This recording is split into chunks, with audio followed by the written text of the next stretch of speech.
Like, the guy almost went 19 in a 50-yard backstroke, and he's the fastest ever to do it. He's 43.2 in the 100 back, and he's pretty good at other stuff, too. So, listen to the show. What else do you want me to say? Will Modglin. Welcome to Social Kick. We got the full crew. I'm Brian Lundquist. He's Luke Paddington. That's Dr. John Mullen. And we've got the man, a 43 guy, a almost 19 guy, Will Modglin. What's going on, dude? What's nice. Thanks for having me on the show.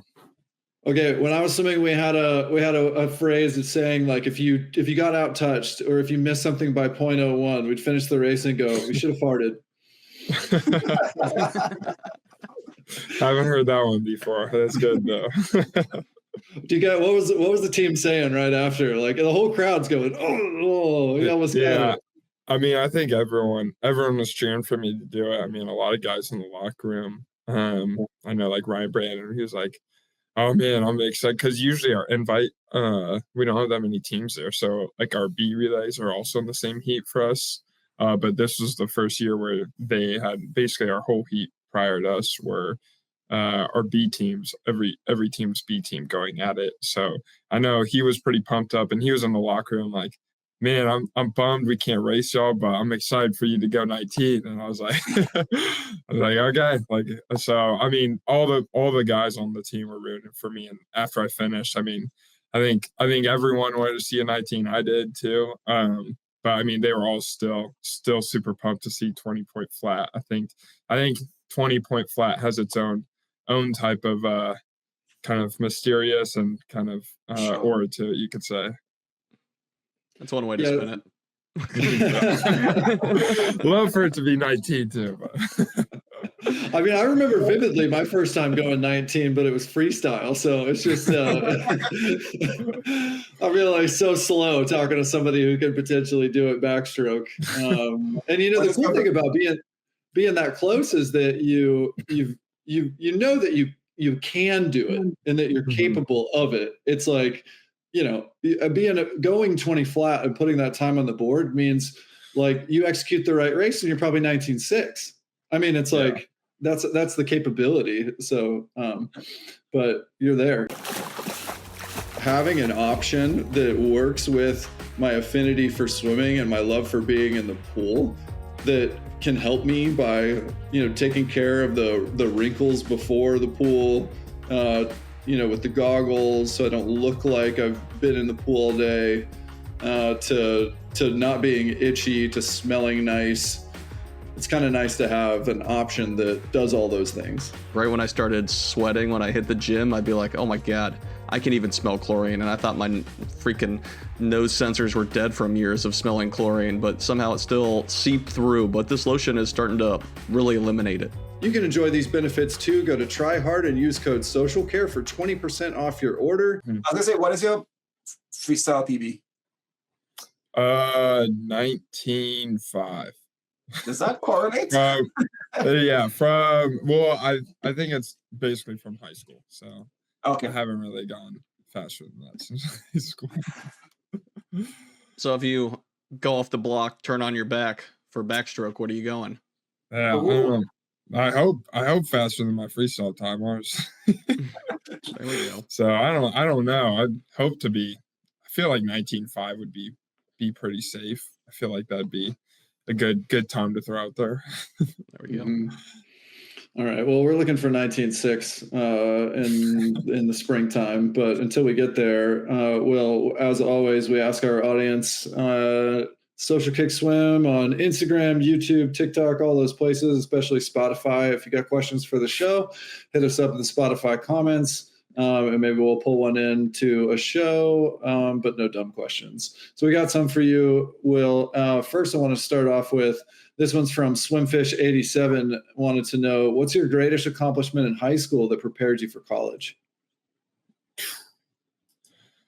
That's a tough one. I think the greatest one, I don't know. I mean, if it was purely, I think, high school related, during my high school, I think one race comes to mind, and that was our 200 freestyle relay my senior year. That race we were able to win and break the state record.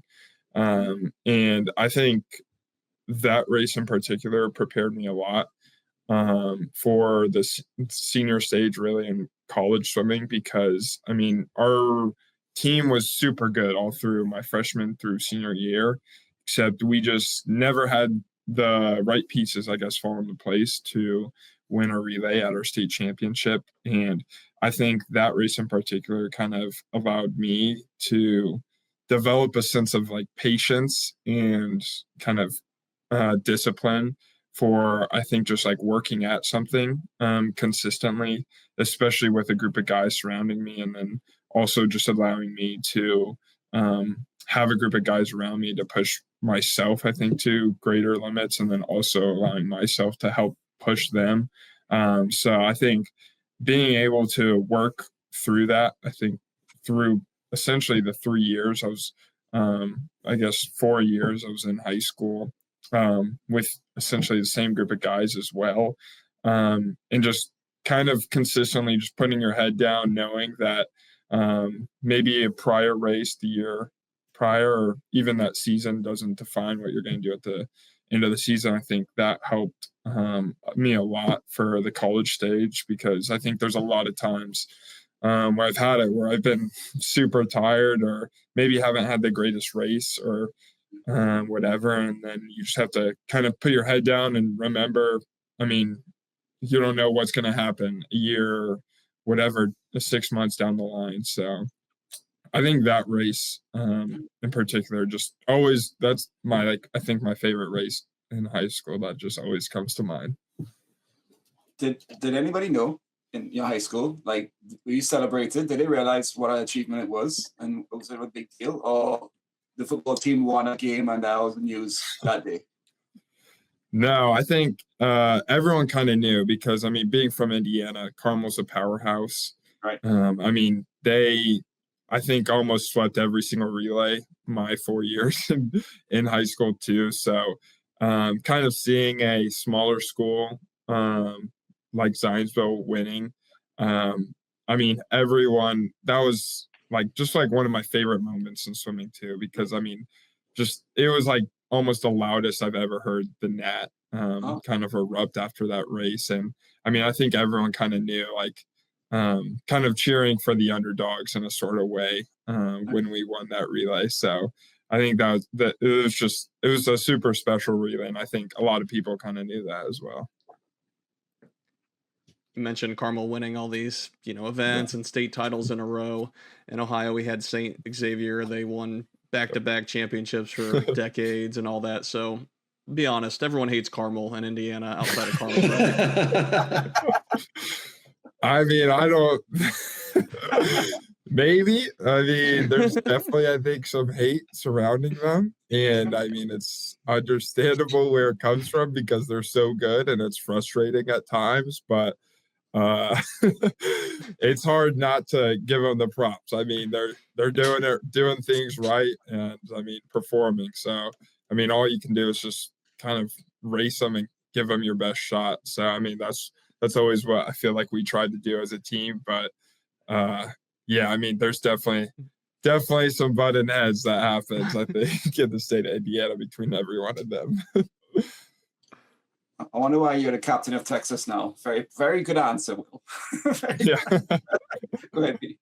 There you go. So what's it like being on the other side then? Yeah, I know.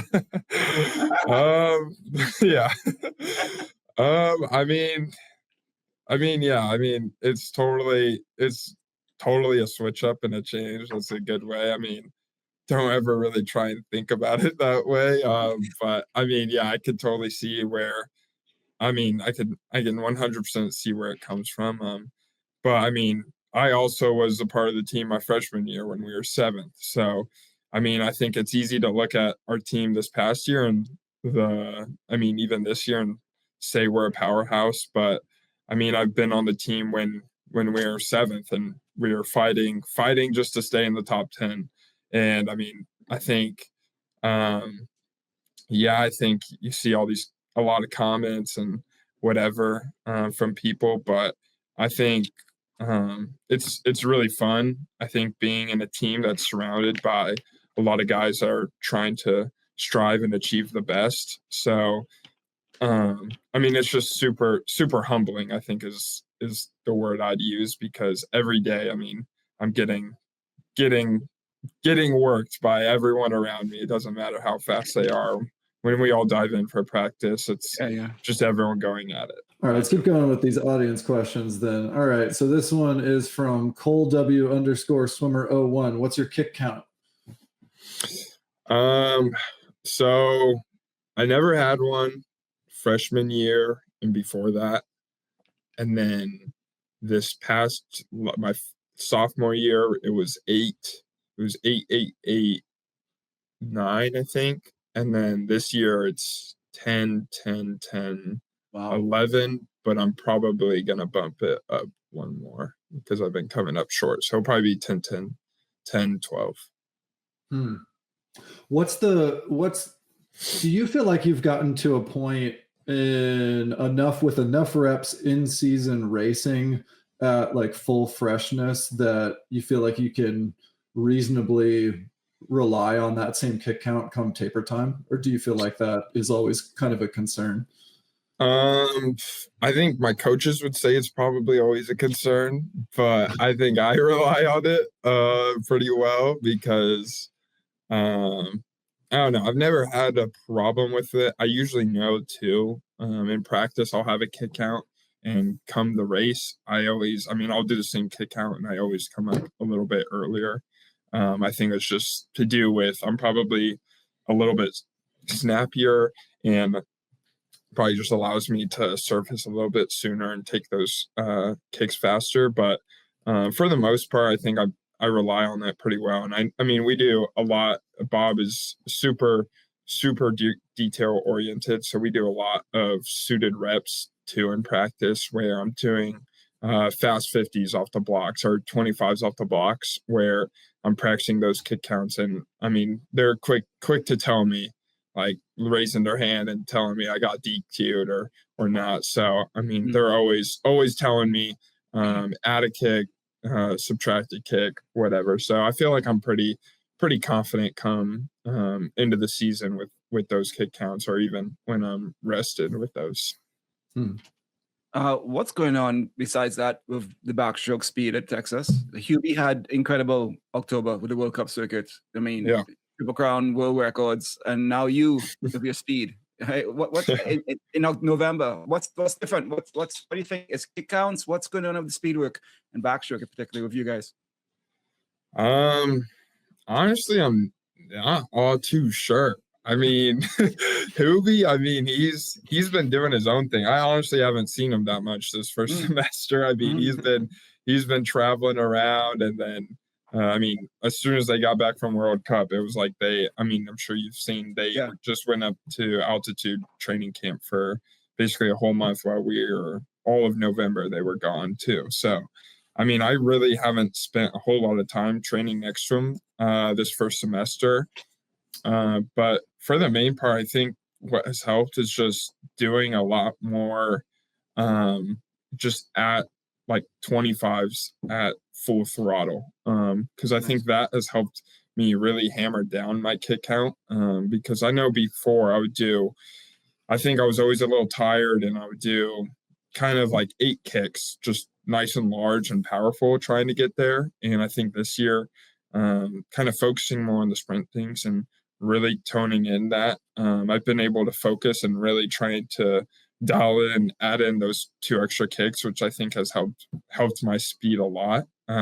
So I think it's been trying to work in those extra kicks, and also I think it's just trying to relax my stroke a lot. I think that's kind of what we figured out end of last year, kind of into the summer, is I tend to once I get going in a race where I'm tapered or rested, I tend to just start spinning a ton. And with that, I just start losing, slipping water, I think, with my arms. So just trying to stay a little bit more relaxed with my arms, because I think a lot of times you don't need to go 100% spin rate with your arms to go faster in certain races. And then also I just my coaches always get mad at me because I always tend to tuck my chin to my chest. So it's been a lot of just working on keeping that head back, especially that final 25 in my races. I always tend to do that, especially long course. So it's been trying to just work on that and keeping that head relaxed and back, because as soon as I start doing that, my hips drop, and then I just start snow plowing through the water. So do you think you're doing that and your hips drop, or your hips drop so you do that? I think I do that and my hips drop because I think as soon as I feel like I do a pretty good job at keeping my hips up. It's just as soon as my arms get a little tired and I start tightening up a little bit, I always tend just to try and like almost go into like a spin drill type mode. I feel like where I'm trying to put my head up so my arms can go faster.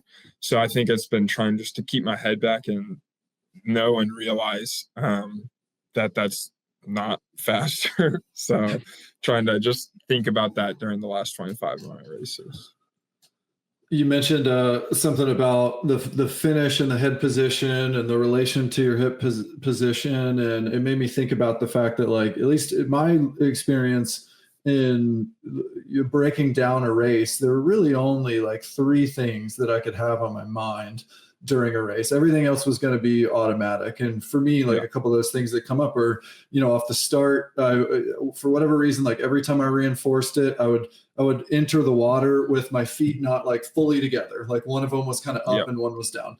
And so that was number 1, was thinking about my back foot in the air needed to come all the way up to be in line so that my entry was good. But I kind of like, I had to put that as like one thing on my checklist going into the race that I was going to think about. It like occupied that mental space. And then there was another one related to finishing, and when, if it was a breath, it was like when I was going to put my head down to go no breath and then switch stroke to straight on freestyle to finish the 100 free. But it's like, I feel like, at this level for 100, for, let's say, even for a 50 might be even less. There's really only like 2 or 3 things that you can go in and focus on. Everything else has to be automatic. So I'm just curious if that's, you're nodding and saying yes to that. And I'm thinking, okay, what are those things for you, and how has that evolved to where you are right now? Yeah, totally. I think I'm pretty similar in that, that fact is that I'm only trying to think about a couple things while I'm racing. And I think the biggest things for me while I'm racing is now is my kick counts. I think as soon as I hit those walls, I'm trying to think about my kick counts. And then what we've been trying to focus a lot too is my breakouts. We've been really trying to just focus on hitting those.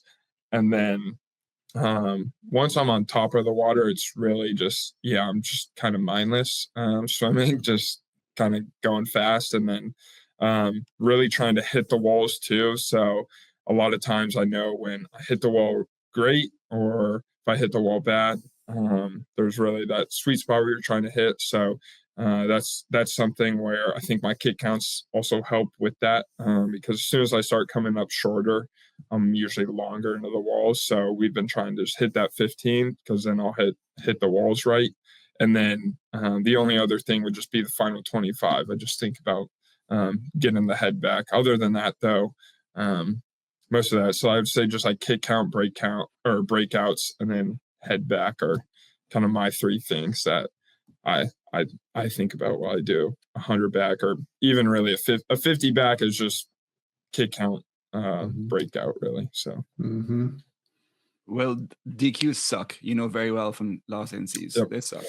But they're also a sign of people just pushing the reaction time for the relay takeover, pushing the kick count, to just that boundary. And so sometimes we actually not celebrate it, but we see athletes and we're like, look, that sucked, but they pushed the boundary. Your kick counts. How do you balance that? You got to take that out of your mind. You can't think about it. You can't think about, oh my God, I'm going to DQ. What was that? You just have to go for it.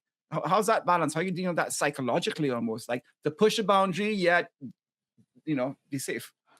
Yeah. I mean, I think that's definitely something that is always in the back of my mind. I mean, it's scary being an underwater kicker and trying to, push the limits on how many kicks I can fit in to that 15. So I think adding in the 2 extra kicks this year alone has been something where I've kind of been not really worried about necessarily, but kind of curious what was going to happen at midseason when I had that rest, new suit, shaved. Like, so I think it definitely boosted my confidence. But before that, I'm not saying I don't even think about it anymore. Like, I still totally think about it, I think, going forward, but it definitely boosted my confidence knowing I can fit in 10 kicks instead of 8 and still hit it. And I think if you watch back my races, I mean, I'm diming 15 on my starts, really pushing those. And I think that's something that I wasn't doing before. So I think now it's just, we're really trying to just focus on trying to dime it off every single wall, because I mean, I feel like I've gotten my start to the point where there's not much more I can do with it. I feel like I have a lot of confidence in my start, and to say that I do have a really good backstroke start. And I think it's hard to push it more on the start, but there's definitely, I feel like, more room to push it during the race. But it's definitely scary, especially during the race. But I feel like you just have to just rely on your kick counts and just kind of take it out of your mind. I think that's something where I'm just like, oh, if I get DQ'd, I mean, I'm doing the kick counts I practice with, and it's a learning curve if I do. So, I mean, it would suck, and it does suck when it happens, but all you can do is just learn from it, and I guess practice it more and change those details. One area I see backstrokers pushing, especially now with the 50 being so focused for a lot of athletes, is kind of coming up a little later when they say take your mark. So it's almost like you're coming up and then it's boom, right into takeoff. So there's not, a stationary or a pause there. Is that something that you work on your timing, or something that you've seen other people doing? I mean, yeah, I think I've definitely always seen that. And I would say I probably would be lying if I said I haven't tried it, in the sense of trying to be slow to coming up. But honestly, I'm not sure if it benefits me more or not, or if anyone at that sense. I feel like some of my best races are when I feel like I'm just super focused and they say take your mark, and I just come up right away, and I feel like I'm just ready to go, and I just pop off.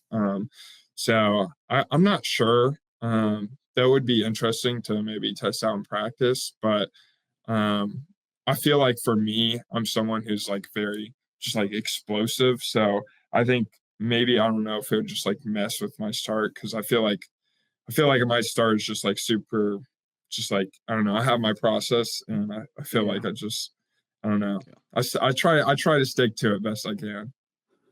John, I thought you were going to call out the elephant in the room, which was we posted a video of it, Will, and then people commented on that video that they thought you were moving on the start. So I want to know if you think you were moving on the start for the 20-point. The 20-point? Uh-huh. I don't think I was. I mean, sure, I'd have to rewatch it. Maybe I was. I think a lot of times I'm up there, and I mean, I think that race probably I was, like, when I'm super amped up for a race and super nervous, you'll see, like, I bring myself up pretty much immediately, and I'm kind of just holding myself there.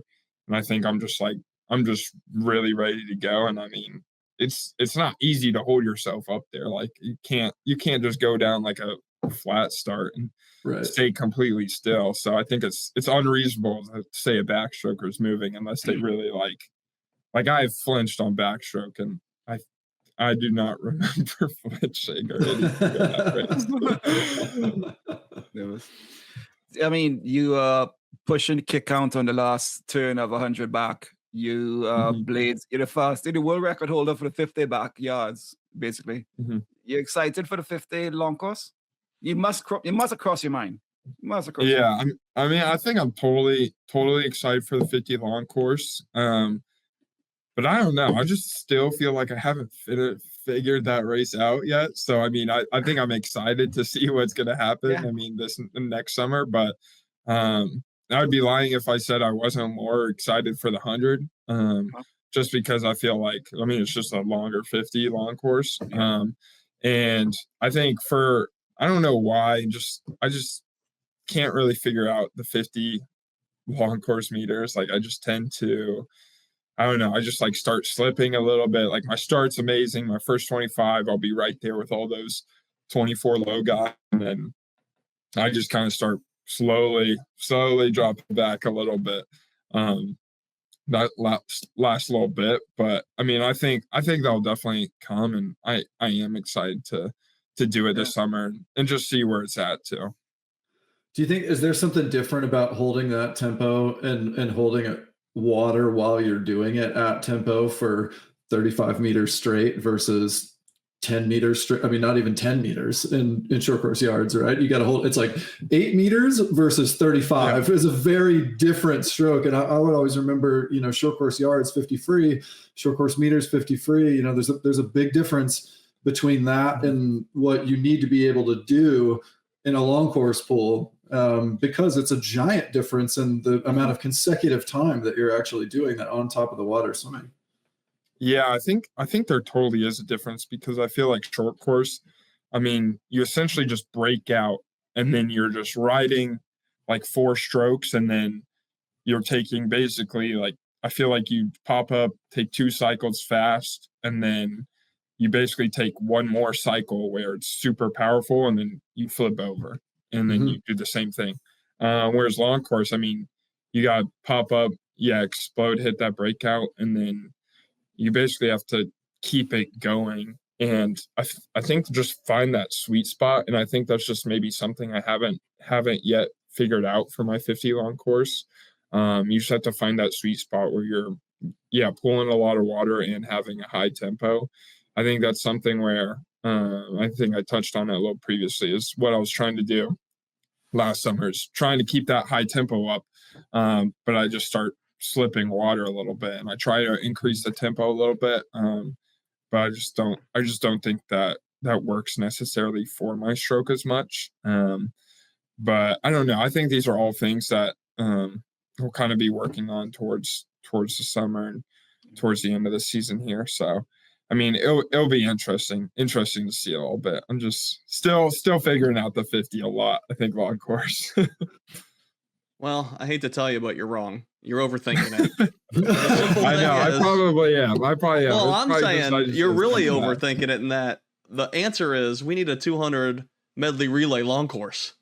And then you're going some fast times. I think that will solve that 50 back. Yeah, maybe that will be. Yeah, take out the individual event and just make a relay, and then we'll start going fast. Hell yeah. Exactly. Talk to me about one of the best to do a 50 backstroke long course, Hunter Armstrong. He told us that he seldom trains backstroke, and he can go 24.0, right? 1. No, 23. 23. Yeah, right, I think sorry. he went 23. Yeah, my bad. But what kind of backstroke sets are you doing that you enjoy for your that balances your speed with the speed 1500? What kind of sets are you enjoying? So I think I've been doing this semester, I've been doing a lot of backstroke speed sets. I think some of my favorites have been with Trevor, which is our sprint coach, usually in the mornings. I think there's 2 sets that come to mind. First one is usually it's this like 25 kind of build set where we either start high or start low amount of reps with 25. So it will either be 5 or 125 where you're just going fast on 40, and then it's an easy 25 on 40. Then you go 2 25s fast on 40, or even sometimes we'll start a higher interval and kind of descend the interval as well. And then you just kind of build up the 25s and the amount of 25s you're doing. I think that's something that's super beneficial, because I can work on getting up to speed and doing the first 25s really fresh.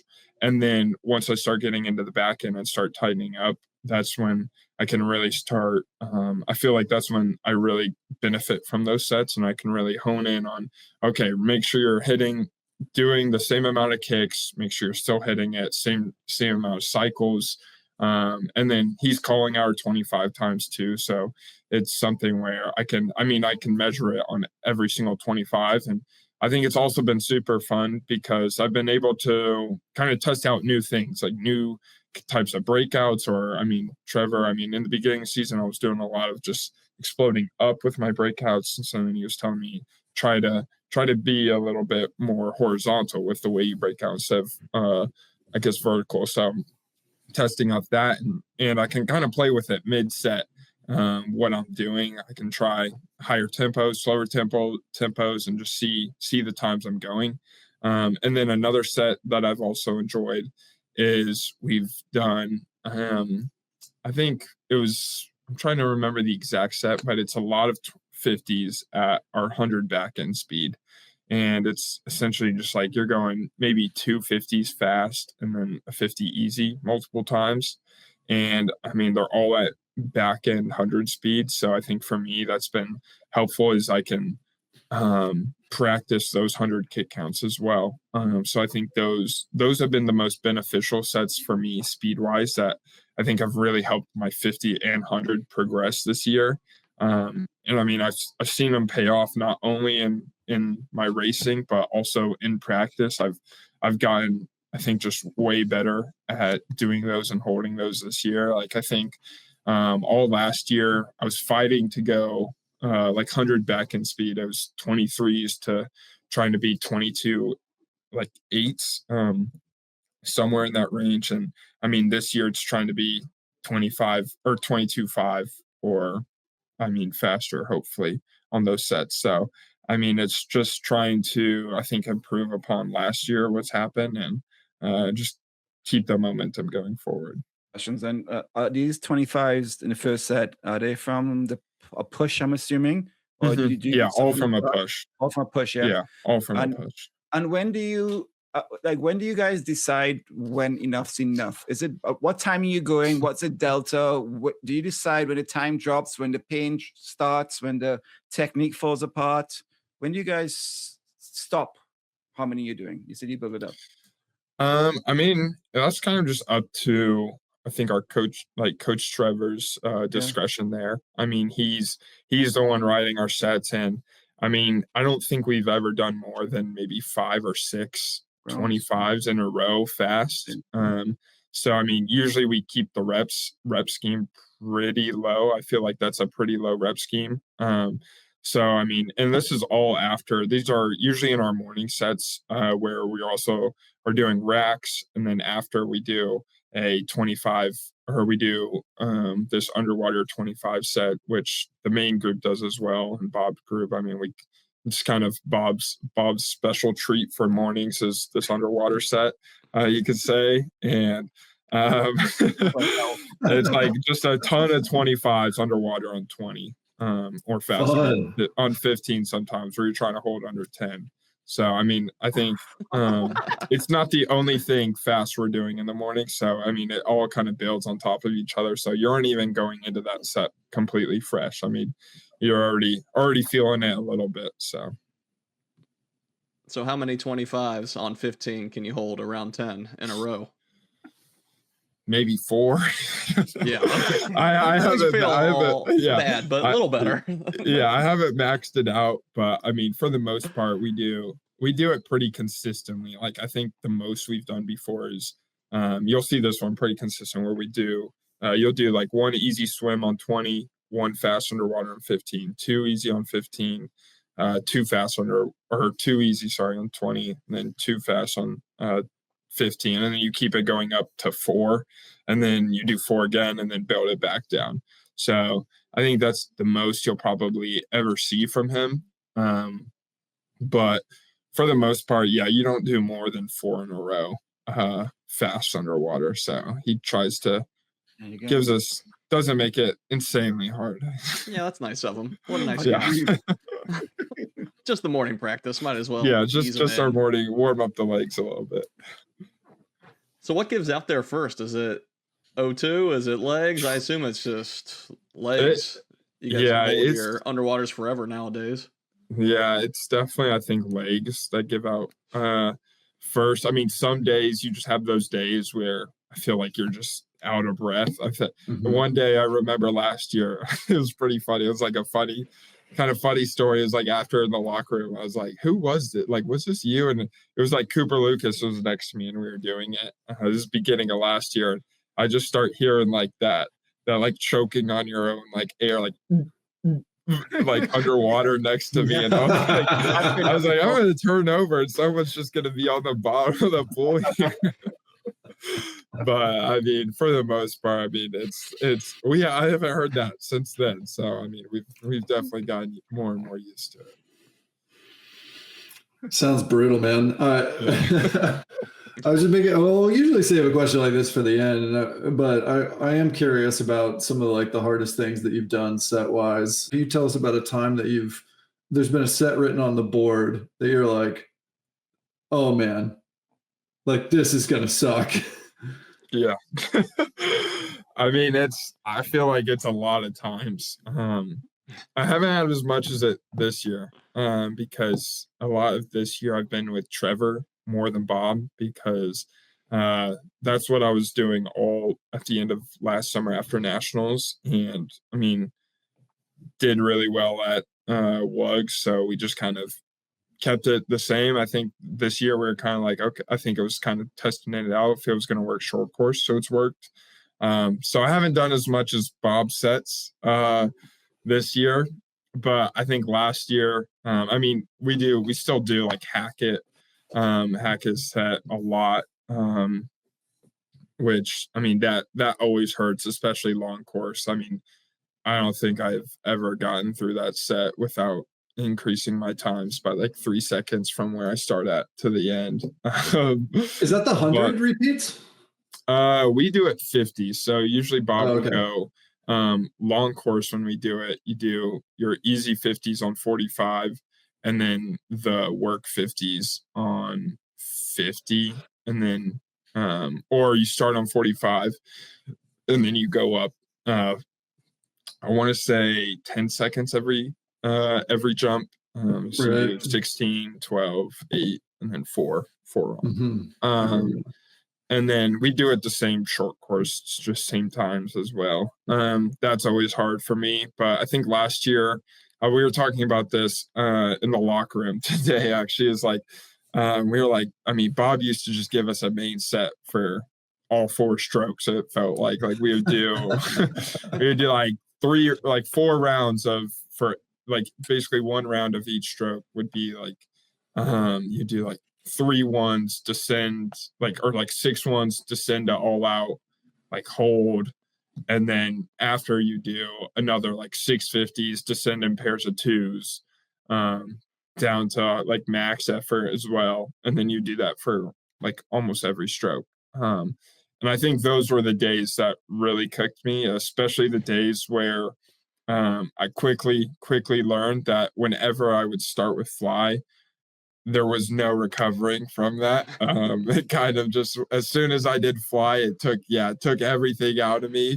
And it was hard to recover from that. But the days where we didn't do fly did all right. But those were definitely, I think the hardest practices are like the long course days with Bob. And then we also have done this set. We usually do it about 2 weeks out from our invite. We did it last year and then we did it this year, where you'll do 4 75s on, I believe, a minute, and then they're basically best average, hold as fast as you can go, and then not right after that, you have like 15 minutes, come back, you do 3 50s on, I want to say 30 seconds or 35 seconds all out.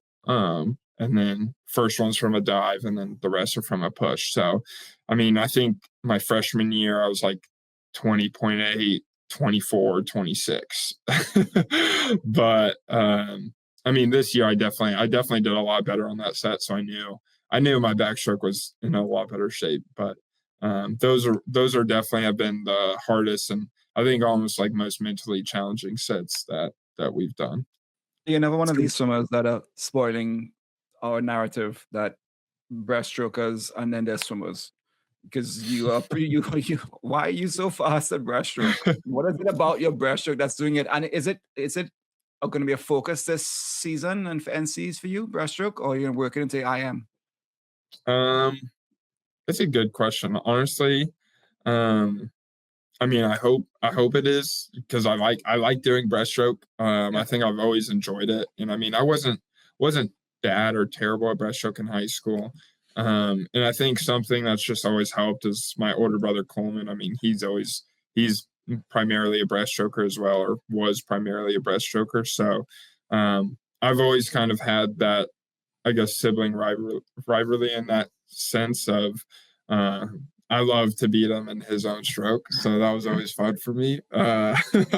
Still haven't really done it long course, but short course, I got him now. So, I mean, that's always, I think, pushed my breaststroke. But I've always enjoyed, I think, training breaststroke. I think it's just fun. I'm a very, like, I think, pull out oriented and turn type of guy when it comes to my breaststroke. But I mean, this year, I think it's definitely going to be more of a focus moving forward. I mean, I can't say like it's going to be, I'm going to be training it a ton more, but maybe I'll have maybe a couple more practices here and there within the months. But I mean, yeah, I mean, that was kind of a total surprise. I mean, talking with my family, I was hoping just to be really 51 in the 51 mid range. And I was like, if it was a really good swim, I'd be maybe 51 low. And I mean, I kind of had it in the back of my mind going 50 point. That was kind of my own, you kind of set those own personal goals that you don't really tell anyone. And I think that was in the back of my mind. So, I mean, I was ecstatic to see 50.9 up there. I mean, I did not think I was going to be really going that fast, especially with my training. I mean, I was getting worked by those other, when the two breaststroke practices I did do, they were working me. So, I mean, I had no expectation of going that fast. And I mean, another funny story is, like, even I think it was 2 days prior to invite, we did like just a little camera working on our underwater pull outs. And I mean, mine was just horrific. It was just, I was just completely riding like this, just no plan. Like, it was like Trevor was like, "What are you doing?" So, I mean, he was like, "Well, I guess that like 1 10-minute session of like pullouts worked." And I was like, "I guess so." But I mean, I hope I do it a little bit more. But I mean, I've always just enjoyed racing breaststroke. I think the 100 breaststroke is just a fun race to get up and do when you're suited and rested. I like the way of like your pullouts just feel, you going through the water, and just the pop you have in the race. So. When you did that 50 point, texted the group chat and told these guys, was like, "Is that the fastest back breaststroker ever?" Are you?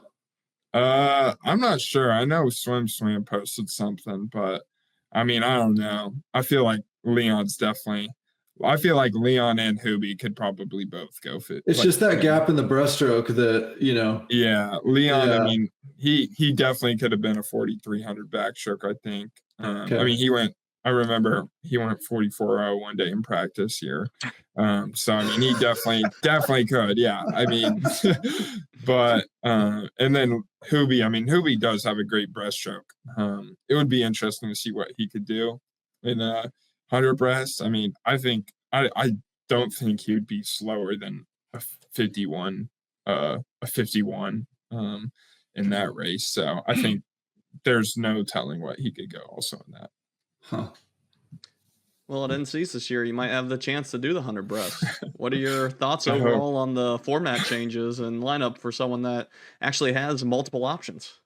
Yeah, I mean, I was pretty happy with it. I mean, it does suck. It kind of messed with my whole lineup, but I was pretty happy with it in the sense that I only have to swim 1-200 now, hopefully.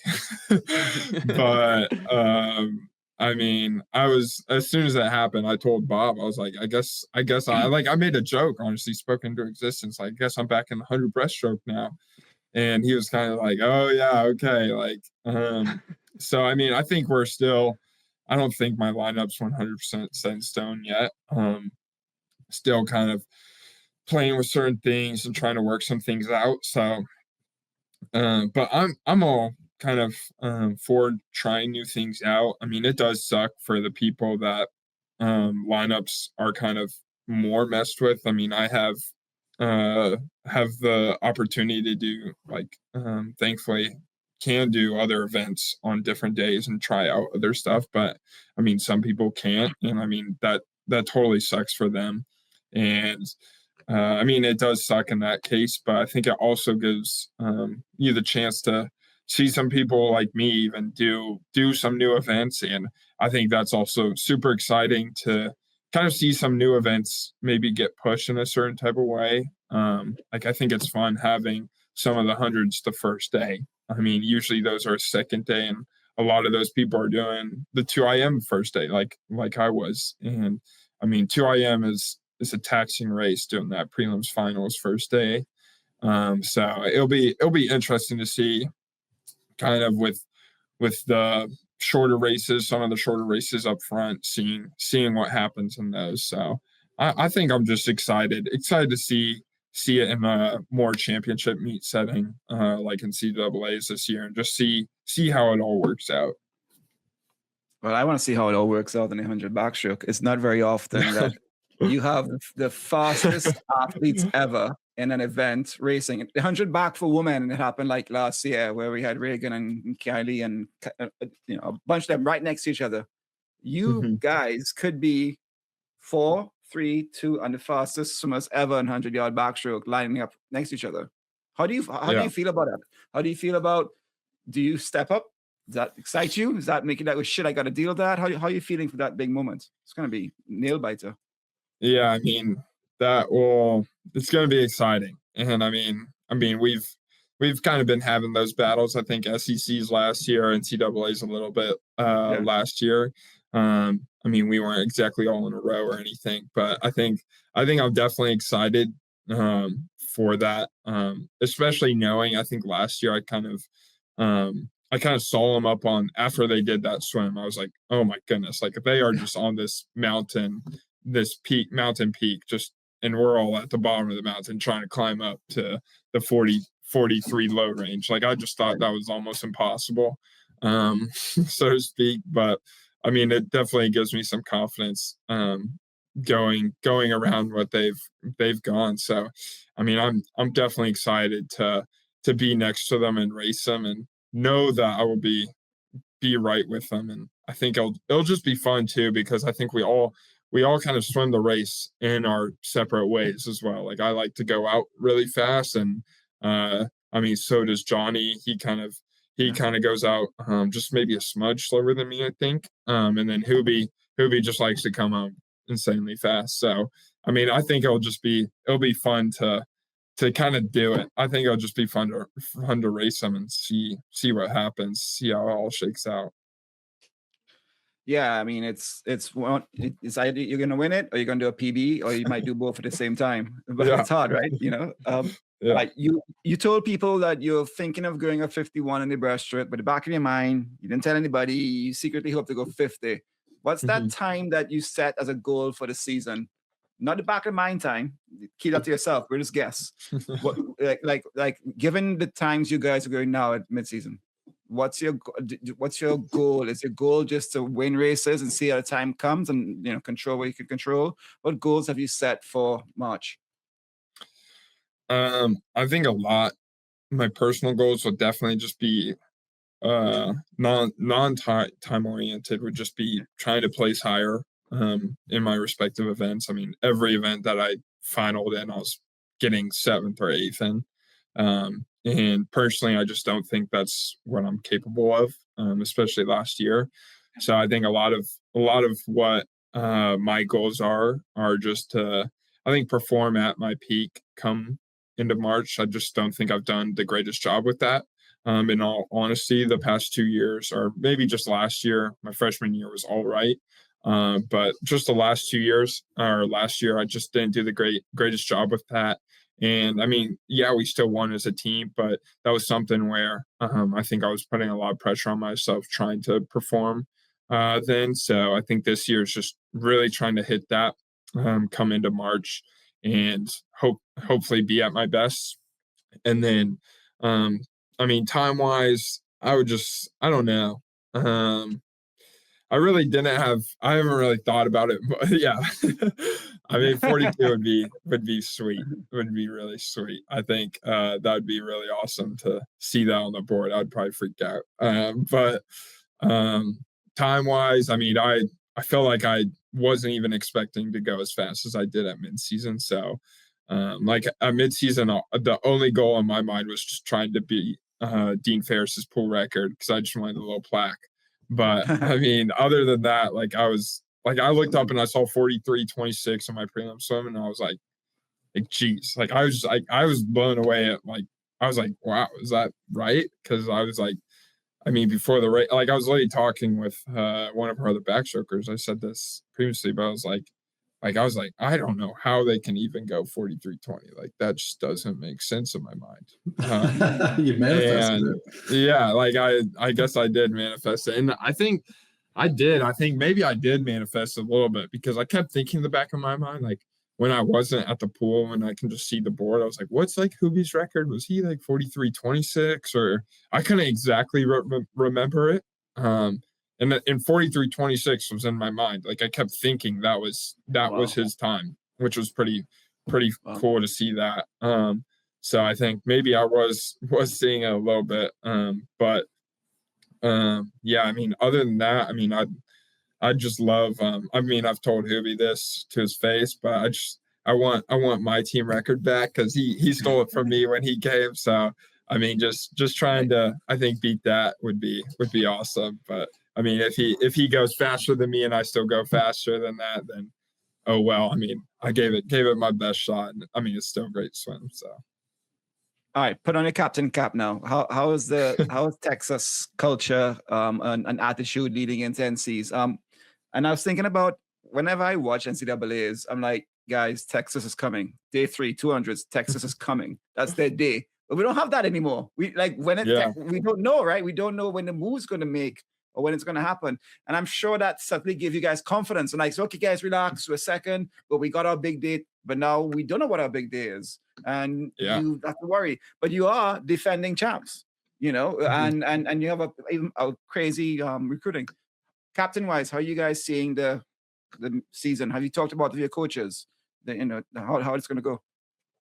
Yeah, I mean, I think a lot of our culture and what we're really focusing on this year, obviously we know we're defending champs. We know we have a great team that has a chance to repeat. And I think a lot of our motivation is, I think Bob has said it. I mean, yeah, we won last year, but I don't think we won exactly the way we wanted to.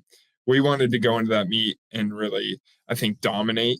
And I think, I mean, the meet wasn't over come the last final relay.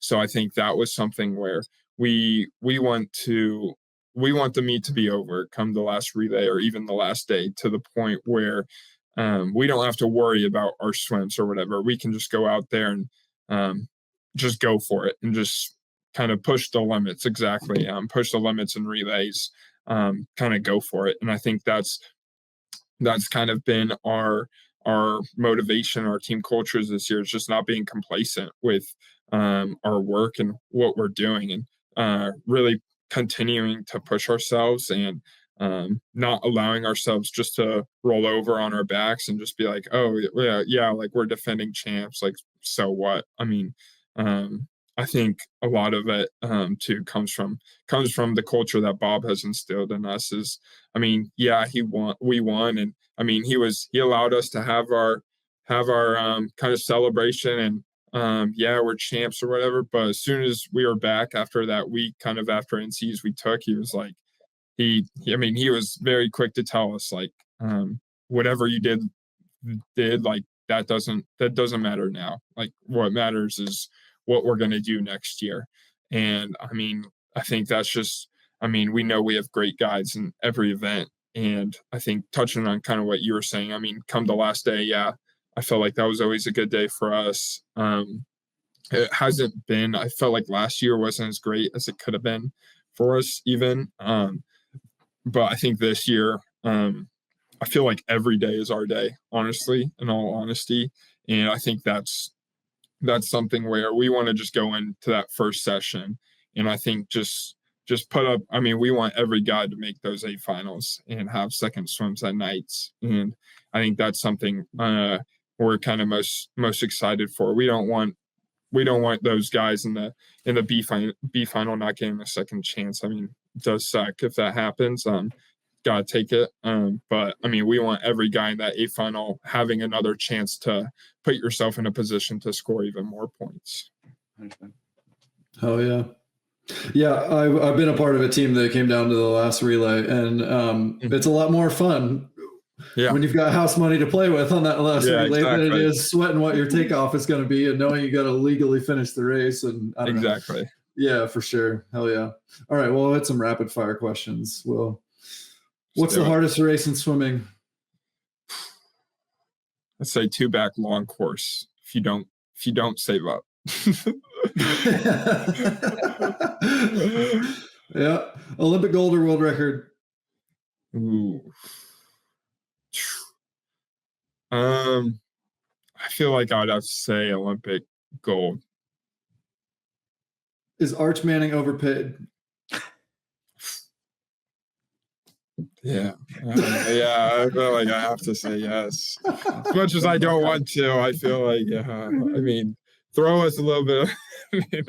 At least this year. Yeah, I mean, at least this year. He's slowly earning. I mean, he slowly earned, I think, at the end of the year. But beginning of the year was hands and heads like, oh my, what are we doing? What are we doing? A little rough. Yeah. Are nose clips cheating? No, totally legal. Yeah, sure. What's the most annoying thing a teammate or coach can do? Oh, I think teammate would just be leaving early or just like cheating without thinking they're cheating. Like while you're kicking, taking tons of strokes, leaving early again. I really hate that. I think that's probably my biggest swimming pet peeve I have. Coaches, though, I don't feel like there's much that they do that really annoys me. I mean, I just kind of tell myself that it's all part of the process and they have to do it. So right. Coaches get a forever hall pass. Yeah. Okay. If you could have any sponsor, dream sponsor, who would it be?